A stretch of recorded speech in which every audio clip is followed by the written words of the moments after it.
Hola, ¿qué tal? ¿Cómo les va? Qué bueno que están en otro programa de Plaza de Armas aquí por Capital 21. Les recuerdo nuestro correo electrónico plazadearmas c21@gmail.com y nuestra página electrónica www.plazadearmas.tv. Hoy vamos a combinar debate y evocaciones requeridas. Tengo un invitado muy especial, me da mucho gusto que esté aquí con nosotros. Ya verán por qué, tiene una trayectoria interesantísima y también el proyecto que está encabezado en estos momentos también tiene mucho interés. No tiene precedentes, de hecho, el proyecto que hoy encabeza. Se trata del licenciado Benito Mirón Lince. Licenciado, buenos días. Buenas tardes. ¿Qué tal, Ismael? ¿Cómo estás? Me da mucho gusto estar aquí. Al contrario. Siempre recuerdo que este es un programa que, como es por internet, pues nos pueden ver también fuera de México. Así que quienes nos ven fuera de México sepan que el licenciado Benito Mirón Lince, entre otras cosas, fue el representante legal del Ejército Zapatista de Liberación Nacional cuando surge en 94, ¿verdad? Es correcto, sí. También fue representante legal, usted me corrige, del SUTAUR 100, la Ruta 100, el famoso movimiento, del 95, claro. Ruta 100 del 95, ha formado parte del Movimiento Popular Independiente, coordinadora intersindical 1 de Mayo, Frente Amplio para la Construcción del Movimiento de Liberación Nacional, entre otras muchas cosas. Así que él es un abogado de la UNAM, volcado sobre todo a la lucha sindical, fundamentalmente. Y resulta que el proyecto que encabeza en estos momentos es el de la Secretaría del Trabajo y Fomento al Empleo del Gobierno de la Ciudad de México, que solo hasta esta administración de Marcelo Ebrard tiene ya estatuto de secretaría, ¿verdad?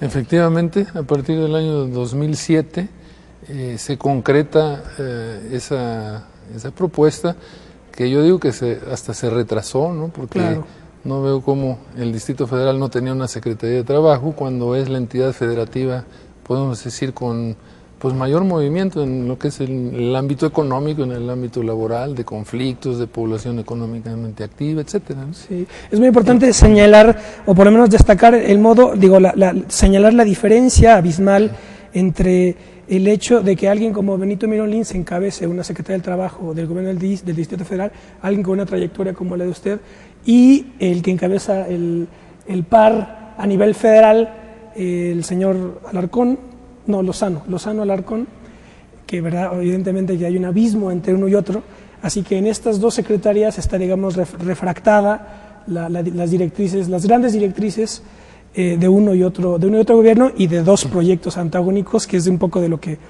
vamos a hablar aquí. Por el interés que tiene, sin duda, en la historia reciente, el licenciado le rogaría que nos comente brevemente la experiencia que tuvo con el ZLN en el 94. Después usted fue diputado en el 97, ¿es así? Correcto, sí, 97-2000. Cuéntenos, por favor, un poco, nada más para situar esta última fase antes de que llegue a la Secretaría, al gobierno del DF. Bueno, como bien señalabas, al principio soy egresado de la UNAM, con mucho orgullo, de la Facultad de Derecho. Desde ahí empezamos nuestros pininos, ¿no? En la política, en los movimientos. Nos tocó por allá vivir en el movimiento del 66, por supuesto el 68, el 71, etcétera.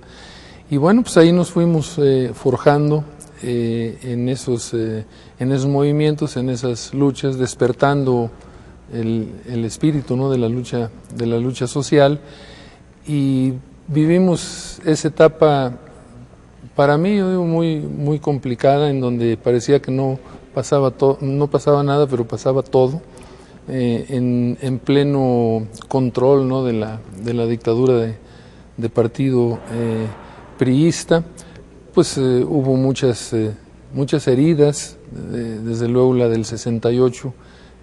Yo creo que la herida que sigue viva, que sigue sangrando, y todo eso, bueno, nos determinó nuestra posición política, ideológica, y nos fuimos enrolando en los diferentes movimientos, buscando, junto con la juventud de esos tiempos, buscando las alternativas, y tuvimos la oportunidad en esos tiempos, bueno, de hacer contacto con la organización a la que pertenecía el ZLN, y bueno, cuando se presentó la oportunidad de participar no tuvimos ninguna duda, estuvimos trabajando en la construcción de la organización, que bueno, eran las Fuerzas de Liberación Nacional, ¿no? Es digamos, el inicio, el germen del futuro Ejército Zapatista. Exactamente, de hecho el EZLN pues era una parte, un ala, ¿no?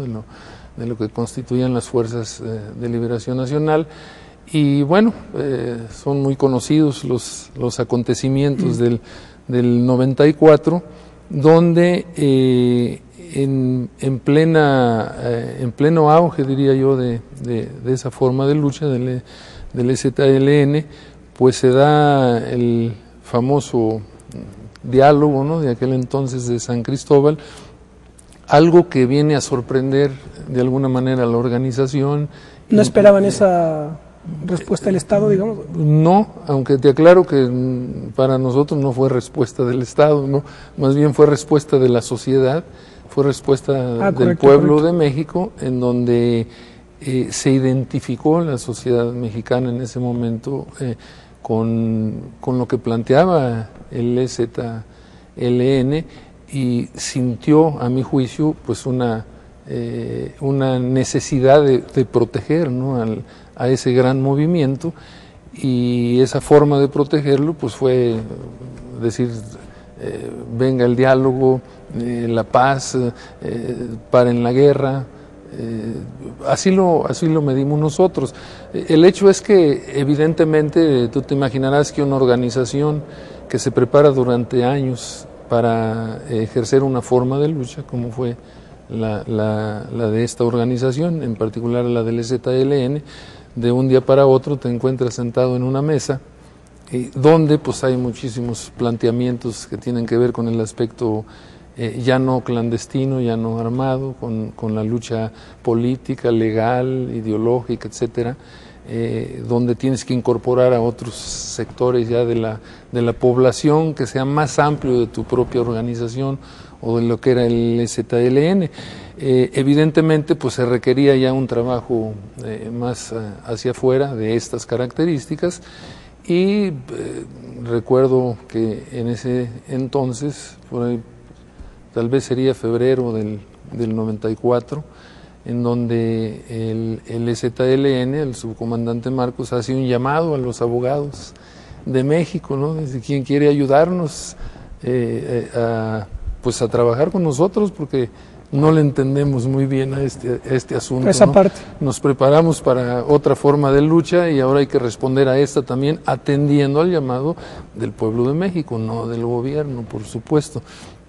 Esto fue público en un comunicado que hace el subcomandante Marcos, y en mi caso pues inmediatamente respondimos el llamado y ofrecimos pues nuestros servicios y nuestra disposición. Debo decirte y confesar pues con toda claridad que también en el caso mío y de otros compañeros pues participábamos en la organización, ¿no? Esa es la realidad. Entonces también yo tenía una obligación moral, política e ideológica, ¿no?, y de lucha, de responder en esos términos, en esas formas. Fueron momentos muy complicados, muy difíciles, Ismael, porque la historia de los abogados o de los despachos jurídicos que defienden movimientos armados, pues es la historia de la tumba, ¿no? Prácticamente en Latinoamérica, y supongo en otros lados igual. Es un riesgo grande. De vida, digamos. Sí, y como el propio subcomandante en ese entonces nos decía, dice, bueno, pues, porque no solo fui yo, estuvimos otros compañeros más como abogados también, y nos dejó muy claro, pues, tengan la claridad de lo que se enfrenta. Nosotros estamos acá, y estamos en nuestra lucha, y estamos con las armas, y nos estamos defendiendo, aquí no pasan, ¿no? Pero allá los riesgos son mayores. Cuando tú te metes a estas cosas y cuando tienes una convicción, una idea, pues va primero que todo, ¿no? Esa es la realidad, y te forjas en esa forma de trabajo, y desde luego lo más preciado y lo más importante para un ser humano es la vida y es la familia, pero pues también llegan momentos en que es parte de tu identidad, eres tú mismo, y pues tienes que jugar al nivel de las circunstancias que se dan. Entonces, así lo hicimos, contestamos ese comunicado y finalmente el subcomandante del ZLN pues nos dio el reconocimiento de apoderados legales del ZLN, y bueno, pues hicimos un trabajo ahí ya muy amplio, ¿no? Tanto a nivel nacional como contactos a nivel internacional, propagandizamos la lucha del ZLN, instalamos mesas de la sociedad civil, le llamamos en ese entonces, con carpas, micrófonos, prácticamente en todas las ciudades capitales del país. Instalamos, incluyendo en el Zócalo de la Ciudad de México, esas mesas donde pasábamos videos, distribuíamos volantes, hacíamos una revista que se llamaba La Verdad, sacaban artículos y se difundía toda la lucha de lo que era el ZLN. En ese entonces, evidentemente, ya con el momento en que se detiene la lucha armada, se toman esas decisiones y entonces viene un cambio, ¿no? Y un vuelco en la forma de lucha, ¿no? Ese es, en términos generales, cómo es que nos venimos pues desempeñando y ejerciendo hasta ese momento, hasta mediados del 94, la representación legal del ZLN. Y después ya pasó a la vida parlamentaria, un poco obligado por las circunstancias, ¿no? Sí, un mucho, sí. Realmente. Sí. O sea, tuvo que tener fuero, digamos, para de 97 a 2000, ¿no? Sí, mira. ¿Qué pasaba? La después era muy dura. Sí, se da una etapa donde en todo lo que estaba sucediendo y el rumbo que iba tomando este movimiento, ¿no? del ZLN, evidentemente empezó a haber algunas problemillas, ¿no? Algunas diferencias de concepción en la dirigencia. En la dirigencia, efectivamente, de cómo y por dónde caminar, y eso desde luego influía también hacia abajo, ¿no? Finalmente nosotros continuamos la representación hasta que el subcomandante decidió, ¿no? Y así nos hizo la petición, que llegaba un momento en que las cosas cambiaban, ya no se requería una representación legal, y se llevó a cabo en ese tiempo la famosa Convención Nacional Democrática, donde se nombró una mesa de 100 personas que la encabezaban, y de alguna manera pues el subcomandante Marcos pidió que se le diera margen de trabajar con otros sectores de la sociedad civil, dejando un poquito al margen el trabajo y la labor que se venía haciendo.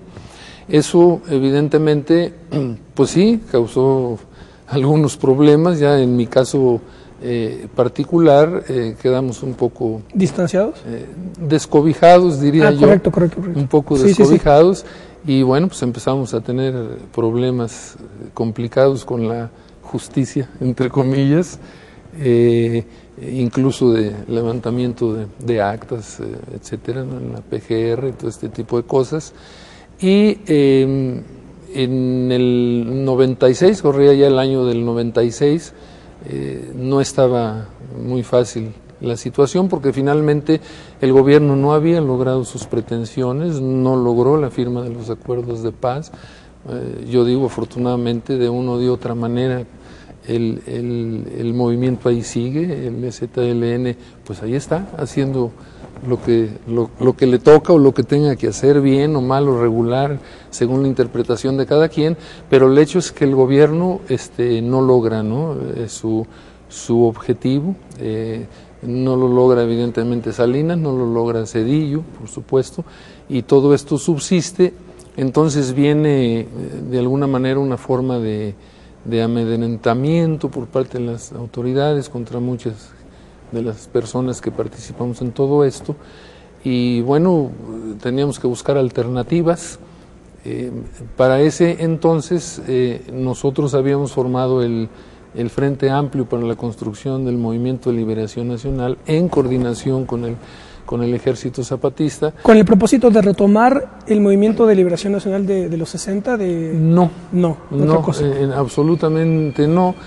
Sí se hablaba de ese antecedente, esa época, pero no tuvo nada que ver con eso, sino que era ya con una etapa actual enfocada a esta nueva situación, ¿no?, histórica en nuestro país. Entonces este movimiento creció y participaba mucha gente, simpatizante desde luego de la izquierda, del EZLN, pero muchísima de ella tampoco ni miembros ni parte del EZLN, ¿no? Entonces el movimiento creció y nosotros seguimos trabajando fuerte en eso, empezamos a tener problemas, a pagar costos en el sentido de lo que te decía, ¿no?, amenazas y una serie de cuestiones por parte del gobierno federal que trataba de ir deteniendo, ¿no?, el movimiento e impidiendo que esto pudiera crecer.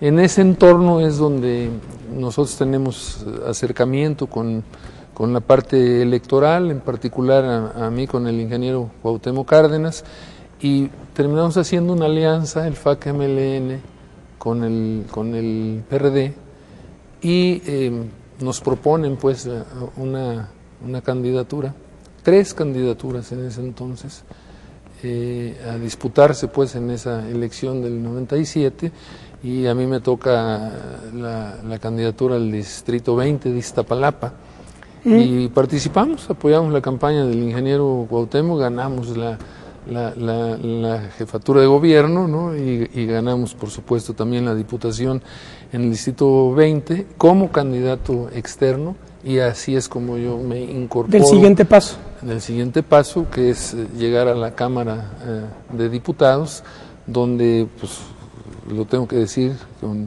en toda la extensión de la palabra, sí fue algo que en ese momento a nosotros, yo creo que nos libró de muchas cosas que ya teníamos encima, ¿no?, hablando en términos de represión, y que pudimos jugar ya otro papel en la Cámara de Diputados. Y la diferencia entre, digamos, los alcances de transformación, digamos, de la lucha armada y de la lucha parlamentaria, ¿qué balance puede sacar ahí? Que el eterno debate, ¿verdad?, de parlamentarismo o revolución. Sí, mira, yo estoy convencido de una cosa, la izquierda o las fuerzas progresistas tenemos una habilidad grandísima para separarnos y dividirnos antes de tiempo. Entonces, un concepto que efectivamente separa es por ejemplo. ¿Cuál es la forma de lucha con la que vamos a transformar el país? Y entonces, si tú dices una, pues yo digo otra, y aquella persona dice otra y otra, y entonces estamos dividiéndonos por cuál es la forma de lucha. A lo largo de mi experiencia y lo que hemos vivido, Ismael, en todas estas luchas, en todas estas participaciones, yo estoy convencido de una cosa. Ningún revolucionario, y hablo en términos de revolucionarios que han abrazado la lucha armada, ninguno ha querido la lucha armada. O sea, un revolucionario es pacifista por esencia. Se trata de construir la paz. Y cuando decides destruir algo es en función de construir la paz, claro. No es el hecho de la violencia. Entonces, ninguna organización revolucionaria decide la forma de lucha. Digo que la forma de lucha es impuesta, la decide el Estado. O sea, cuando ya no dejan otras alternativas, vamos a la actualidad. Yo digo, cuidado. Yo veo riesgos de estallidos sociales en este tiempo por todo lo que está sucediendo. Entonces, si nosotros nos vamos a la historia y bueno, vamos a decir a la reciente, ¿no?, de los 200 años. Perdón, licenciado, vamos a dejarnos, aquí nos quedamos, vamos a hacer un corte y estamos de vuelta con ustedes en un minuto.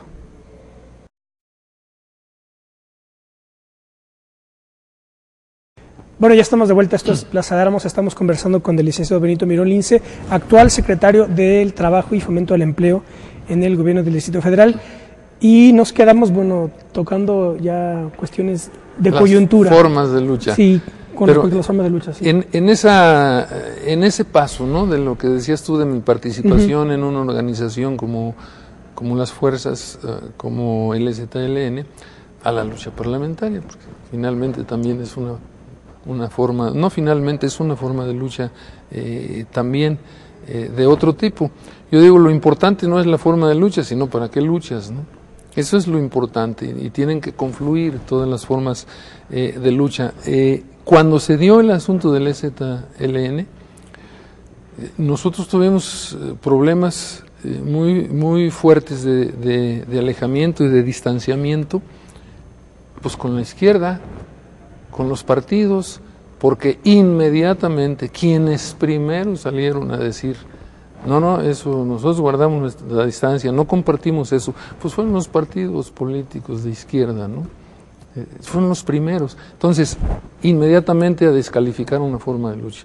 Y el planteamiento nuestro es que cada quien tiene que hacer lo que le toca, y que es finalmente, son finalmente las fuerzas represivas, el Estado, el gobierno, quien obliga a las organizaciones, a los pueblos, en momentos determinados de la historia, concretos, levantarse en armas. Finalmente la forma de lucha es una cuestión coyuntural nada más, ¿no? O sea, es para ese momento, hoy puede ser, mañana puede no serlo. Entonces te decía, si lo vemos históricamente, pues y ves primero lo que plantea Hidalgo, lo que plantea Morelos, lo que plantea Guerrero, lo que plantea los liberales, ¿no? En la lucha por la reforma, el propio Juárez, en la misma revolución, o sea, Madero, se llega a los extremos de la lucha armada porque el la poder, propia dialéctica política. Pues sí, y el poder impide y te cierra todas las salidas y no hay manera, ¿no? Y te agobia y te aplasta como pueblo, no hay alternativas y entonces sucede lo que tiene que suceder. Entonces yo digo, hay que quitar esa falsa discusión de la izquierda, claro, que cada quien haga lo que tenga que hacer y nadie que pretenda cambiar un proyecto, si se está en la misma línea, pues descalifique a los demás, ¿no? El problema es que hay un cerrojo ideológico que es el de la democracia, entonces en el momento en el que uno participa de ese discurso ya no te puedes salir y hacer este tipo de planteamientos, ¿no? Sí. O sea, en una mesa de analistas políticamente correctos, que son los que abundan en todos lados, sí, pues inmediatamente te van a decir, no, es que eso está en contra de la democracia, entonces sí, lo que hay que es salirse de ese... Claro, de esa, porque de esa bóveda, ¿no? Hoy lo que necesitamos son analistas incorrectos. Claro. Esa es la realidad. Claro. Porque cuando hablamos de lo correcto, tu círculo se reduce y entonces, ¿cómo actúas tú correctamente para transformar un país? Bueno, en esos términos, correctamente, pues no tengo otra manera más que los estrechos márgenes que me deja la institucionalidad. Y la institucionalidad está para servir a un grupo en el poder, sí, o a una clase en el poder. Entonces, si tú no me permites salir de ahí, estoy hablando en términos de una transformación de un país, de veras, ¿no? Otras cosas, reformas, como luego decimos también, bueno, es que no es una reforma del Estado lo que ahora se plantea. El año pasado, no antepasado, que hubo una discusión y se puso un término de un año que ahora se ¿Lo de la reforma del Estado? La reforma del Estado, intervino el Senado. Décadas. Por cierto, ya no pasó nada. No pasó, sí. Pero nosotros decíamos, es que eso no es plantear una reforma del Estado, eso es plantear una reforma a la ley para sostener el mismo estado de cosas. Esa es la gran diferencia. Entonces, yo no, con toda franqueza te digo que para las verdaderas transformaciones encuentro difícil ejemplos así, sobre todo pues en nuestra historia, ¿no? Que te digan, bueno, sentados, educaditos, haciendo todo lo correcto, vamos a transformar el país, y los que nosotros creemos que están mal ya van a entender que nosotros tenemos una razón y que ahora estamos bien nosotros. Eso yo no lo veo así. Entonces hay que darle la real dimensión a las cosas, o sea, ¿para qué estás luchando? Me acuerdo de un pasaje, ¿no?, histórico allá en el siglo XIX, cuando era presidente Ignacio Comonfort, que se reúne con su gabinete, ¿no?, de liberales, y les pide, váyanse a estrechar la mano con los conservadores, hay que explicarles que tenemos que hacer las cosas por las buenas, educadamente, sentados, ¿no? Entonces váyanse a apretar las manos, ¿no? Y pues Melchor Ocampo, ¿no?, pues su frase que les dice, bueno, pues nos manda a estrechar las manos, cuando lo que hace falta es o apretar, apretar, ¿no? las manos. Hace falta es apretar los pescuezos, ¿no? Y daba una razón, dices, cuando dos proyectos de país buscan un lugar, solo hay lugar para uno. Pues solo hay lugar para uno. Entonces, también tiene que ver lo que tú mencionas, ¿no? Con el planteamiento ideológico, lo que tú estás buscando. También yo soy un convencido de que hay que ser realistas, ¿no? Y tampoco vayas más allá de lo que objetivamente es posible. Claro que estas son cuestiones de valoración, ¿no? Nadie tiene la verdad de decir hasta dónde es o hasta dónde no es posible. En los grandes movimientos revolucionarios pues no se tiene ese cálculo exacto y se arriesgan las cosas, a veces resultan, a veces no, pero es cuando se dan las grandes transformaciones de la historia. Ahora, yo quiero ser muy claro, ¿no? Que no parezca que yo estoy defendiendo una forma de lucha, yo estoy defendiendo todas las formas de lucha. Y yo estoy diciendo que en todo caso, cuando no se comparte una forma de lucha, pero sí se comparte el cambio de un proyecto de país, entonces pues hay que dejarlo al Estado que se encargue de cada forma de lucha y que haga lo que tiene que hacer también, pero no venir la descalificación por parte de la propia izquierda. La izquierda tiene un problema fundamental en México, a lo mejor va a parecer rudo, pero te voy a decir así, la izquierda, el problema fundamental de la izquierda en México es que no es izquierda. Ese es un problema fundamental. Entonces, en alguna ocasión en una mesa redonda platicamos estas cosas y les decía yo, bueno, ¿qué define a alguien de izquierda? Y yo solo me contestaba, no, bueno, pues lo define según el partido que lo postule. Claro. O sea, si te postula el PRD, Convergencia o PT, ya eres de izquierda. Si te postula el PRI o el PAN o el PANAL, etcétera, entonces ya eres de derecho, ya eres de centro, etcétera. Y la facilidad es que puedes cambiar de derecha, izquierda y de centro cuando se te antoje, porque si hoy me postula el PRI, a lo mejor soy medio de centro o de derecha. Si me postula el PAN, soy de derecha a derecha. Y si me postula el PRD, soy de izquierda. Pero me puedo pasar mañana del PRI o del PAN, que soy de derecha, al PRD, y entonces ya soy de izquierda.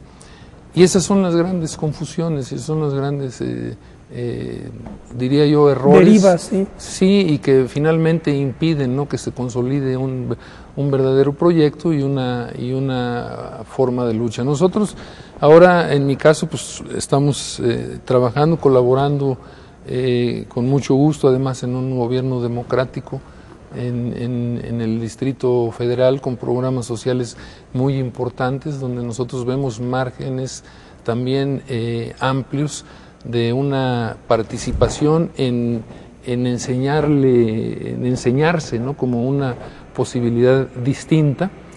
Y esa es nuestra forma de lucha ahora, porque también no hay que olvidar, estar en el gobierno es una forma de lucha también, ¿no? Y también ahí hay descalificaciones, ¿no? De quien no está, dice, no, es que te vas al gobierno y ahí te mediatizas y ahí entras a otras cosas y hay las desviaciones. La verdad es que no son tan descabelladas esas opiniones, porque en muchísimos casos sí sucede, ¿no? Y no quiero dejar sin tratar el punto que me decías, ahora regreso, del cambio, ¿no?, de mi forma de lucha de aquel tiempo, el 94, a llegar a la Cámara. Fíjate que yo hice unas declaraciones, en ese entonces, yo era presidente de la Comisión de Derechos Humanos en la Cámara de Diputados, y en ese entonces hice unas declaraciones respecto a la lucha que emprendió el EZ en ese momento, porque vino a colación sobre una declaración del comandante Fidel Castro, que le preguntaron que si consideraba que la lucha armada era vigente todavía en Latinoamérica, y el comandante Fidel contestó que no, que ya eran otras condiciones. Entonces a mí me preguntaron, pues venía yo recién de lo del EZLN, y mi respuesta fue, bueno, todos mis respetos para el comandante Fidel, ¿no?, pero también hay que conocer más a fondo las particularidades de cada país.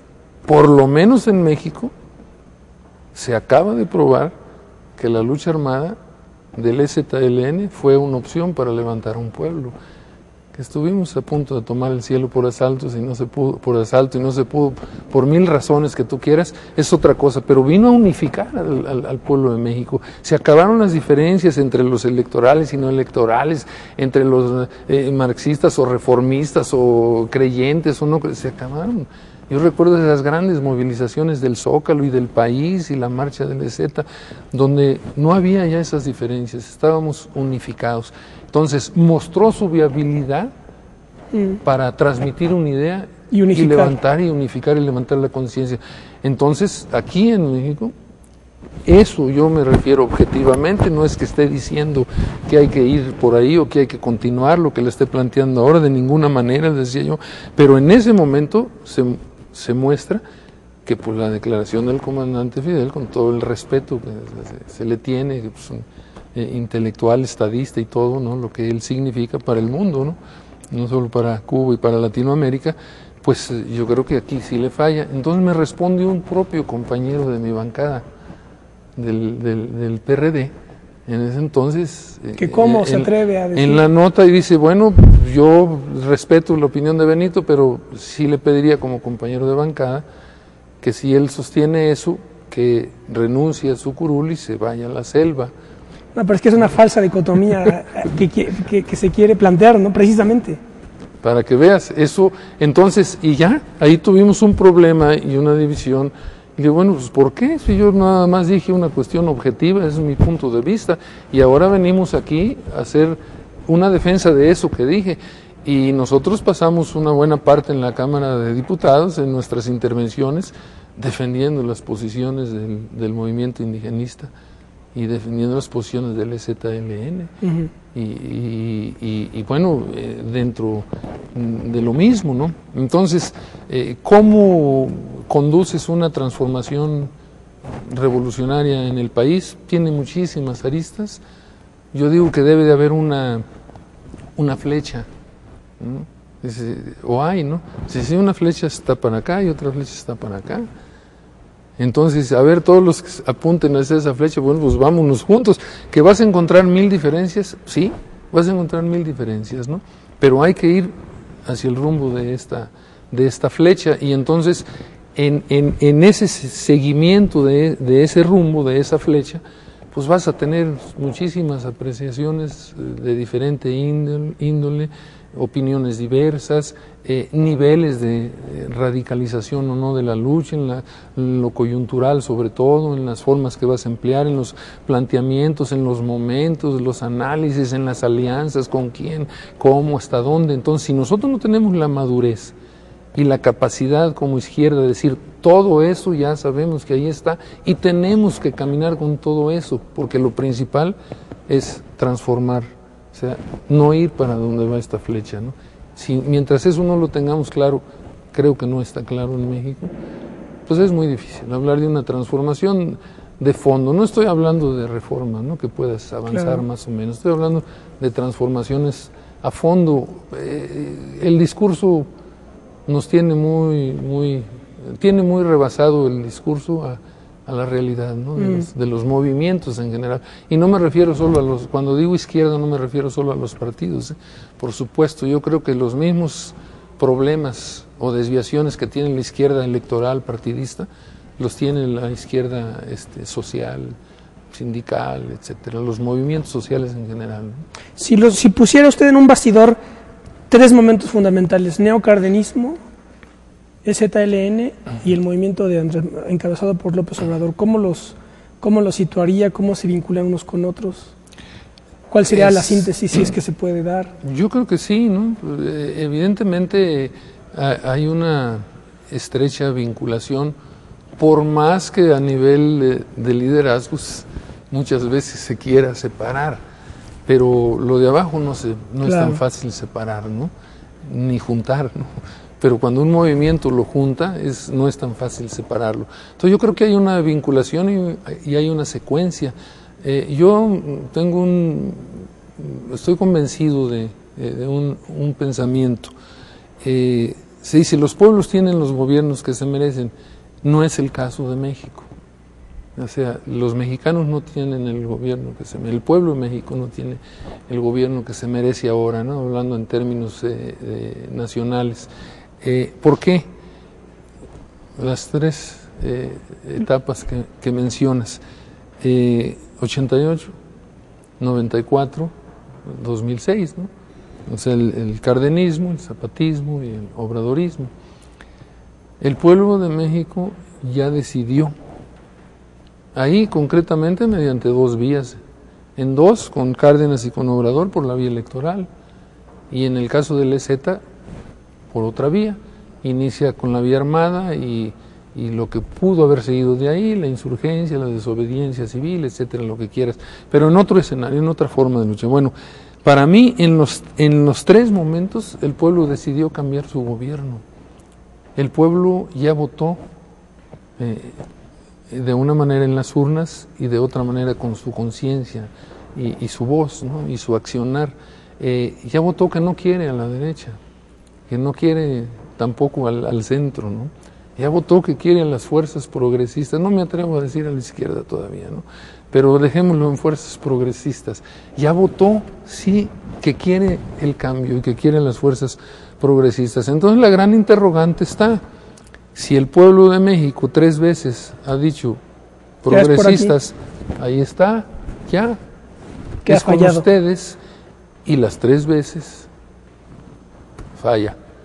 O sea, el hecho es que las fuerzas progresistas en México no gobiernan. Entonces, ahí hay una falla evidente. Estructural, digamos. Estructural y de análisis y de interpretación. Y de liderazgo también, entonces.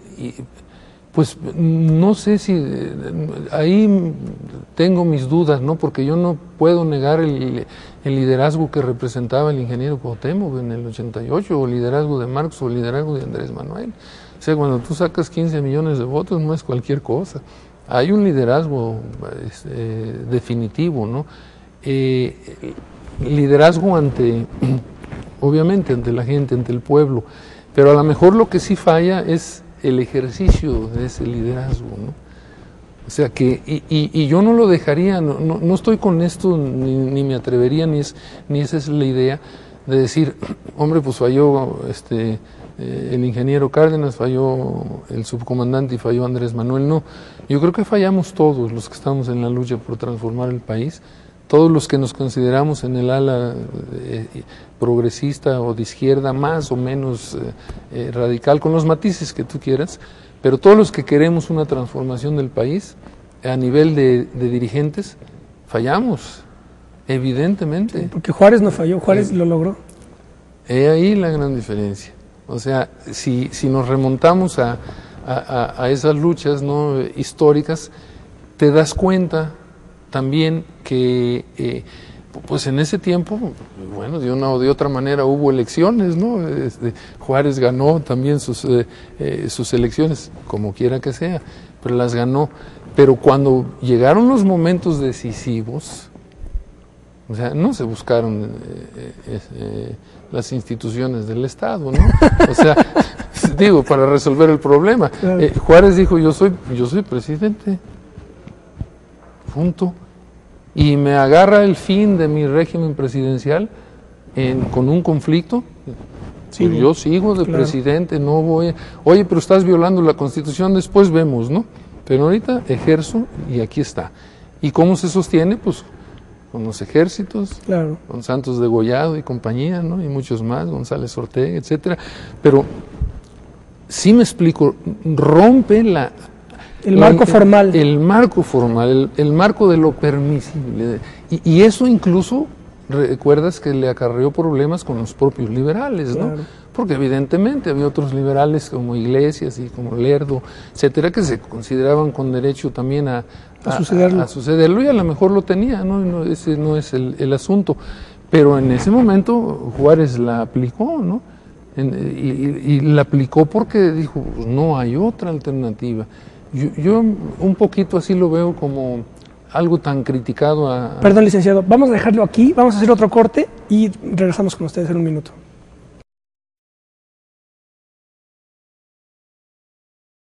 Bueno, ya estamos de vuelta, esto es Plaza de Armas, estamos conversando con el licenciado Benito Mirón Lince.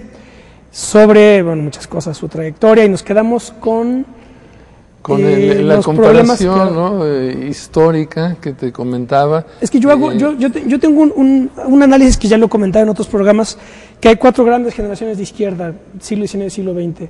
La de la Revolución Liberal, la de la Revolución Mexicana, la de la Revolución Socialista y la de la Revolución Democrática.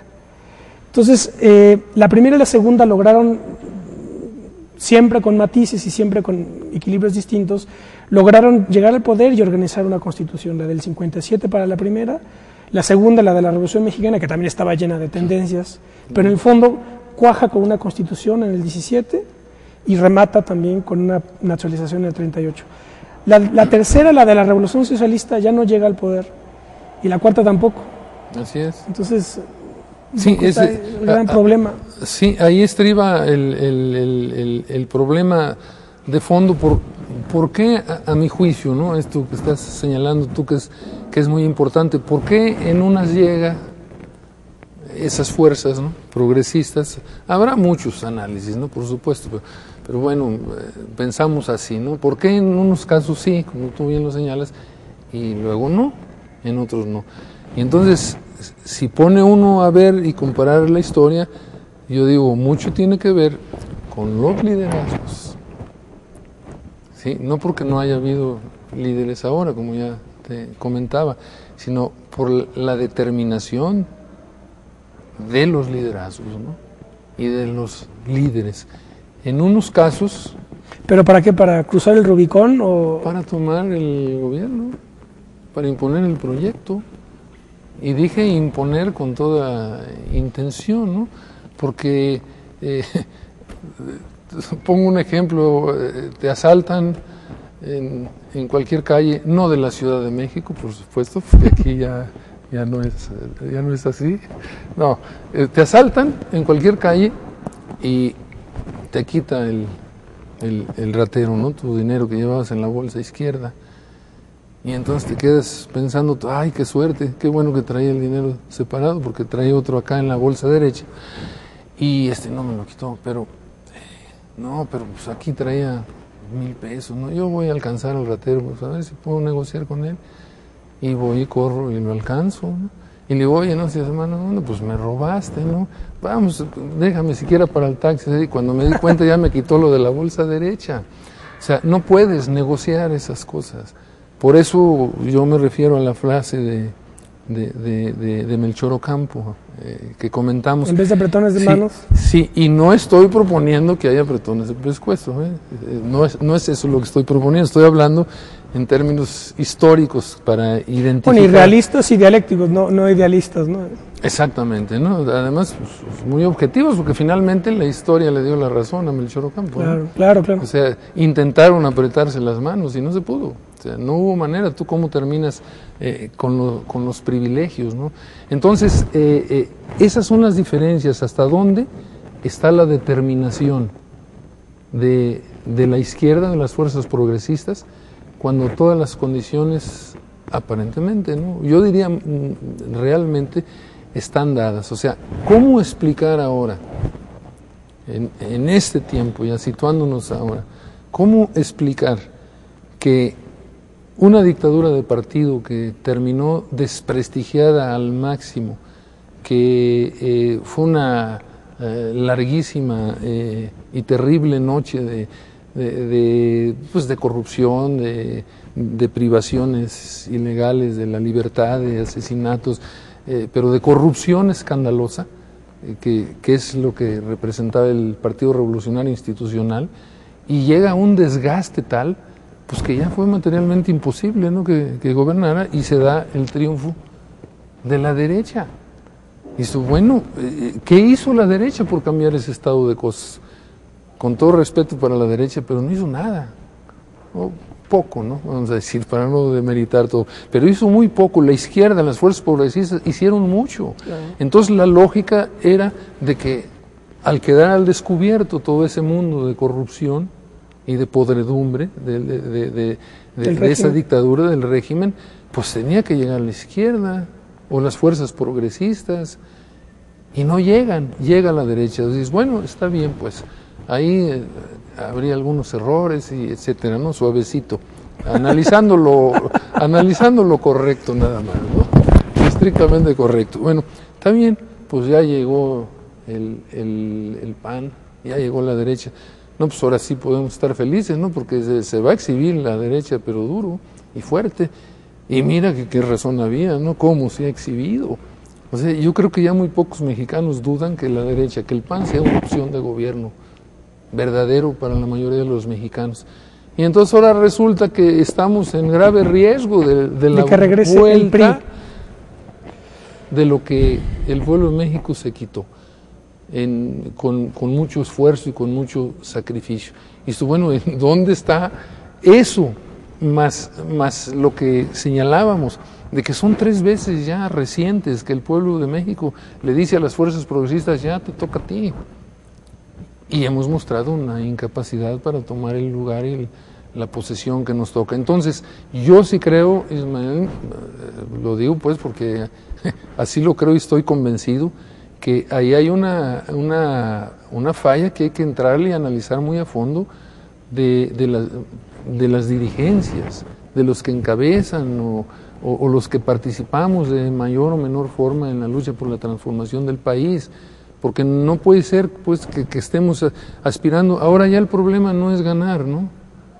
Ahora es que alcances al ratero para que te devuelva tu taxi de lo que te robó. Entonces ahora ganas y te vas a las instituciones y terminas en el trife para que te reconozcan, ¿no? Uh-huh. Cuando, si a ti te comete, estamos hablando de un asunto de Estado.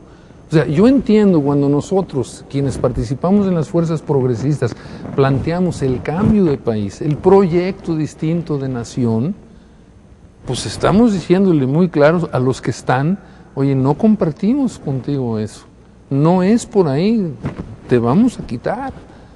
O sea, eso es, ¿no? En términos electorales es lo mismo, ¿no? ¿Para qué quieres ganar una elección? Bueno, pues para quitar al partido que está y ponerte tú, con qué intencionalidad, ese es el asunto, ¿no? Entonces, ahí yo digo que estriba el gran error en decir, bueno, sí, quiero el cambio de país, quiero la transformación completa, quiero otra cosa totalmente distinta, pero tú me la tienes que conceder graciosamente. A ti que te estoy combatiendo, ¿no? O sea, suicídate, por favor. O sea, yo te voy a ganar aquí en esta urna que tú controlas, pero bueno, por si las dudas, porque a lo mejor se me escapa de ahí, pues voy a ir a otra instancia que tú controlas y voy a terminar en otra instancia que tú controlas en el trife, cuando estoy ante un problema de Estado.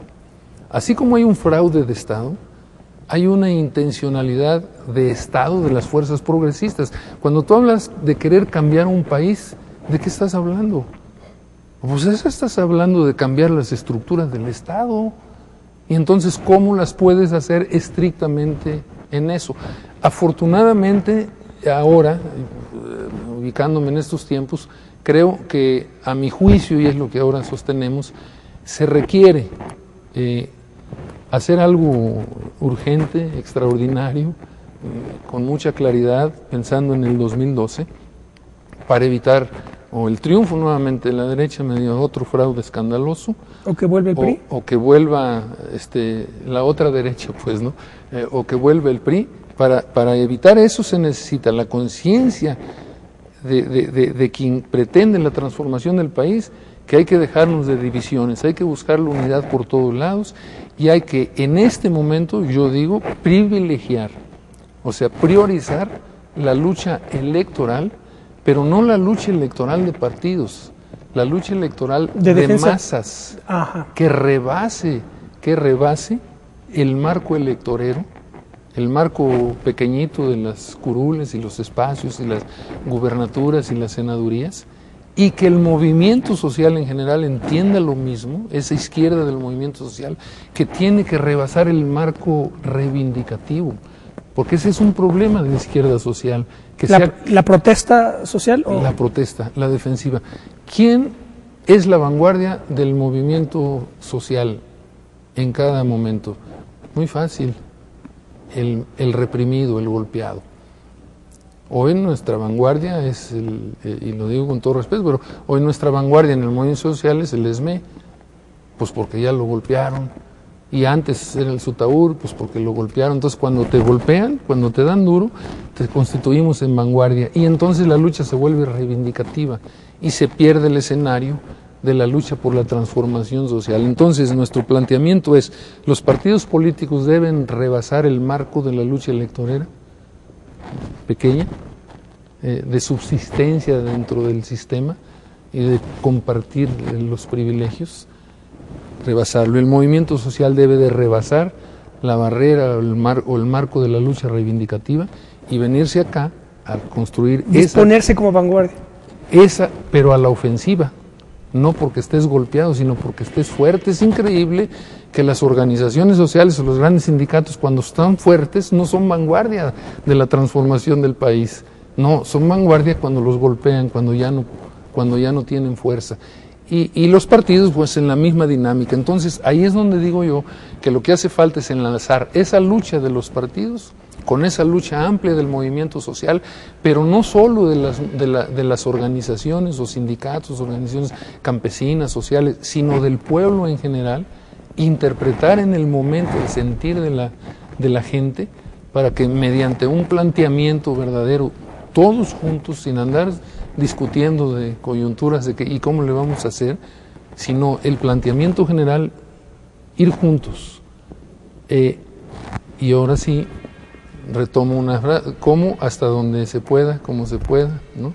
Con quien se pueda, aunque eso no es precisamente lo que decía Juárez ni otros revolucionarios. Ellos decían, aunque no se pueda, y no hasta donde se pueda, vamos más allá de donde se puede para lograr las cosas. Entonces yo eso veo hacia adelante, yo eso veo hacia el 2012, desde luego no meterse ahorita en asuntos de que, ¿y quién va a ser el candidato? ¿Y va a ser este? ¿Y va a ser el otro? ¿Y cómo? Eso es caer en el juego periodístico cero, burdo, además. Nada de eso. Vamos a construir el liderazgo colectivo. Yo digo, la izquierda que se opone a las privatizaciones, privatiza los movimientos. Entonces, el movimiento de fulano, el movimiento de sutano, el movimiento de mengano. No, señor.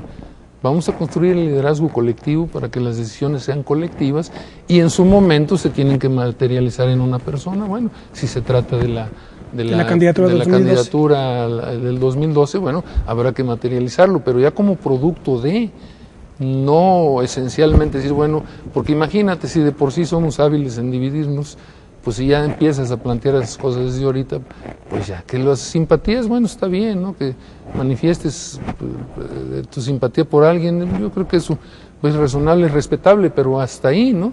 No puedes decir, bueno, y me aferro, no, vamos a construir el sujeto colectivo, el liderazgo colectivo, para que no nos pase, Ismael, y en esto concluido de mi parte, lo que bien señalabas tú, en las etapas. ¿Por qué en estas dos etapas sí? ¿Por qué en estas no? Pues porque el liderazgo de Juárez, sí, también dicho con todo respeto para los juarenses, para mismo Benito Juárez, pues yo creo que era el menos intelectual de todos los liberales, ¿no? Sí. Y se rodeó de un equipo extraordinario. De gigantes. Claro.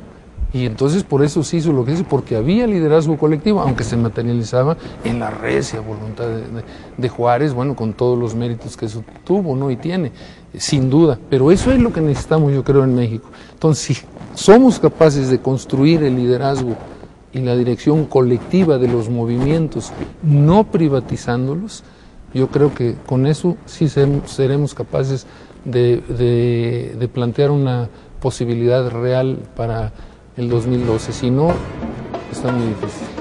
Bueno, pues nos quedamos ahí, le agradezco muchísimo, licenciado, que haya estado con nosotros. Al contrario, me dio mucho gusto. Ha sido muy interesante. Y bueno, pues esto fue Benito Mirón Lince, nos vemos la próxima, hasta pronto.